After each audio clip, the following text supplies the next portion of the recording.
सर्वांना शुभेच्छा। अतिशय आनंदाची बातमी नांदेड जिल्हा मध्यवर्ती सहकारी बँकेच्या दृष्टीनं 31 मार्च 2025ला आपली बँक कर्जमुक्त झालेली आहे आणि आमचा NPA ही 15% खाली आलेला आहे।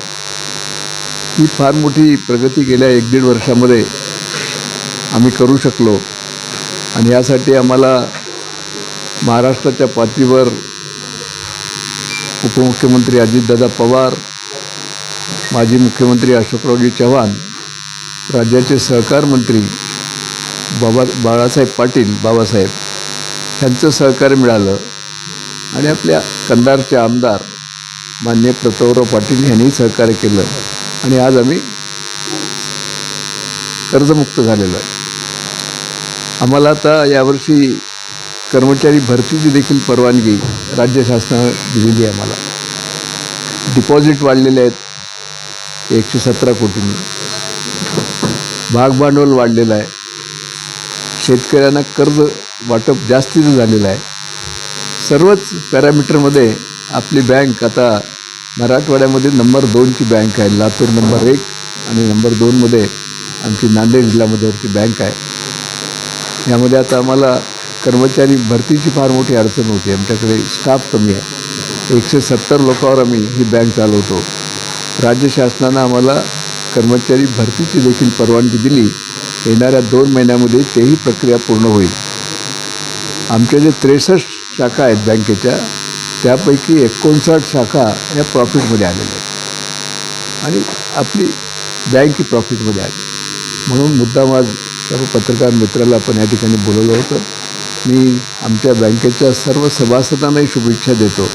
आमच्या कर्मचारी मित्रांनी दिवसरात्र काम करून या बँकेला नफा आणण्यासाठी जे योगदान दिलं, त्या कर्मचाऱ्यांचे मी अभिनंदन करतो आणि सगळ्यांना शुभेच्छा देतो आणि थांबतो। आपलं मला निश्चित सांगता कर्जमाफी होणार या आशेमुळे शेतकऱ्यांनी कर्जपरतफेडीमध्ये थोडंसं मागे जावं। निश्चितच आनंद वाटतो। ऐकून घ्या ना, मी तुम्हाला मागे म्हणालो, मी 1989मध्ये पहिल्यांदा या बँकेचा चेअरमन झालो। 89मध्ये त्यावेळेसची आपण बॅलन्स शीट काढून बघा, बँक प्रॉफिटमध्ये होती। आपण शाखा काढल्या, एक्सपान्शन केलं, कर्मचारी भरती केली।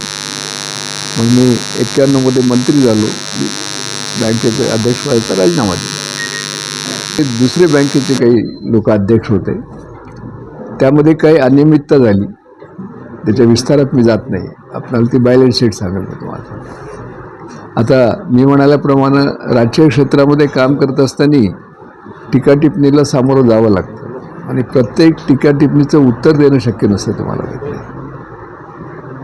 म्हणून आपण त्याचं कधीही फार मी त्याला प्रतिउत्तर द्यायचा मी प्रयत्न केला नाही। पण जेव्हा मला 1.5 वर्षापूर्वी अशोकरावजीनं या बँकेचं चेअरमन केलं, त्यावेळेस मी ठरवलं होतं की आपण ही बँक प्रॉफिटमध्ये आणू। आपलं जे काही प्रयत्न करणं आपलं काम आहे। आम्हाला शासनाचं सहकार्य मिळालं, संचालक मंडळाचं सहकार्य मिळालं, कर्मचाऱ्याचं सहकार्य मिळालं, म्हणून आपण हे करू शकतो। आता आपण मी फार लहान पडतो, ते मुख्यमंत्र्याचा विषय आहे, मी त्याच्यावर मी कसं सांगू, भाष्य करू मिळाली पाहिजे। मी शेतकरी आहे, मिळाली पाहिजे असंच वाटते मला। हे पहा, शेतकरी अडचणीत असताना निसर्गाचं त्याच्यावर जेव्हा हे होतो, संकट येतात, त्या काळामध्ये शेतकऱ्याला मदत केलीच पाहिजे आणि शासनही करेल असा विश्वास आहे। ओके। सर्वप्रथम मी सांगू इच्छितो की आज 31 मार्चवर नांदेड जिल्हा मध्यवर्ती सहकारी बँकेच्या इतिहासामध्ये सुवर्णाक्षरामध्ये लिहिण्याचा योग आहे आणि त्यामुळं त्यावर बोलणं मी जास्त अपेक्षित हे करतो।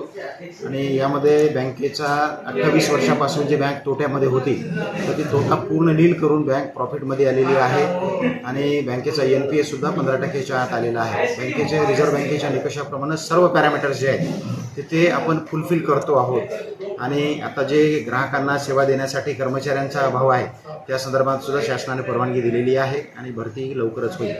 परंतु दरम्यानच्या कालावधीमध्ये विधानसभेचे जे निवडणुका झाल्या आणि सर्वच पक्षांनी जे आश्वासनं दिली की कर्जमाफी करू आणि त्यामुळं निश्चितच शेतकऱ्यामध्ये हा मेसेज गेला आणि शेतकऱ्यांची मानसिकता अशी झालेली आहे की कर्ज माफ होणार आहे आणि त्यामुळं कर्ज भरण्याचं प्रमाण जे कमी झालेलं आहे आणि त्यामुळं बँकेच्या 100 ते 125 कोटी रुपये कर्ज जे आहे ते थकीत झालेलं आहे.